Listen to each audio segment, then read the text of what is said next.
Sa isang liblib na baryo sa Libmanan, Camarines Sur, may isang batang lalaki na ang pangalan ay Andoy. 9 taong gulang, payat ngunit masipag, at puno ng pangarap. Sa maliit na kubo na kanilang tinitirhan, araw-araw ay tinutulungan niya ang kanyang ama, si Mang Tino, sa bukid. Kahit mainit ang araw at putikan ang paa, hindi umaangal si Andoy. Isang araw, habang naglaglilinis siya ng lumang baul ng kanyang lolo, may natagpuan siyang maliit na supot ng binhi. May sulat pa sa loob. Ang bining ito ay para sa masipag at may mabuting puso.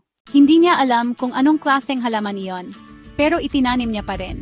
Araw-araw niyang dinidiligan, kinakausap, at inaasikaso, parang kaibigan. Lumipas ang ilang linggo, tumubo ito, at namunga ng kakaibang prutas, kulay ginto at sobrang bango. Tinawag nila itong Himala fruit. Nang matikman ito ng kapitbahay, hindi nila makalimutan ang sarap. Kumalat ang balita, dinayo ng mga tao. Nagsimulang dumami ang bumili. Hindi nagtagal, pati mga taga-ibang bayan ay bumibili na. Sa bawat ani, dumadami ang kita. Unti-unti silang umasenso. Ang dating kubo ay napalitan ng maayos na bahay. Nagpatayo sila ng paaralan para sa mga batang gustong matutong magtanim. Si Andoy, bagamat masagana na ang buhay, ay hindi nagbago.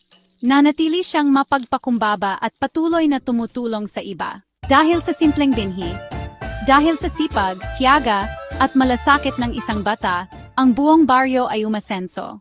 Ang kasipagan at malasakit sa kalikasan ay laging may gantimpala. Sa bawat binhing itinanim ng may puso, tiyak na may himalang anihin.